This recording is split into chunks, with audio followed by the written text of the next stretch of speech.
আর একটা হলো ওয়াদা। ওয়াদার খেলাপ করবে না। এই জন্য হাদিসে আসছে, নবী বলেন আয়াতুল মুনাফিক সালাসুন, মুনাফিকের আলামত হলো তিনটা। কোন হাদিসে বলা হয়েছে মুনাফিকের আলামত হলো চারটা। এক নম্বর, ইজা হাদ্দাসা কাযাবা, যখন কথা বলবে মিথ্যা বলবে। এটা কিসের আলামত? মুনাফিকের আলামত। নম্বর দুই, ওয়াইদা উতুমিনা খানা, আমানত রাখলে খেয়ানত করবে। নম্বর তিন, ওয়াইদা ওয়াদা আখলাফা, ওয়াদা করলে ওয়াদা খেলাফ করবে।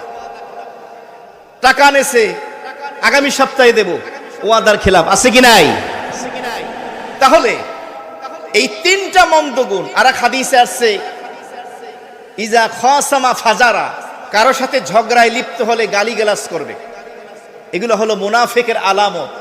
এই তিনটা বা চারটা মন্দ গুণ যার মধ্যে আছে, নবী বলেন কানা মুনাফিকান খালেসান, এই লোকটা হলো বিশুদ্ধ খাঁটি মুনাফিক।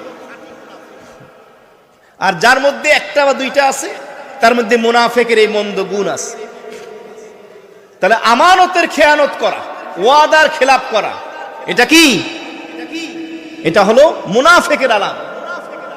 ইমানদার বান্দা বান্দি নারী পুরুষ যারা আছে, তাদেরকে আপনার এই ওয়াদার খেলাপ করা যাবে না, আমানতের খেয়ানত করা যাবে না।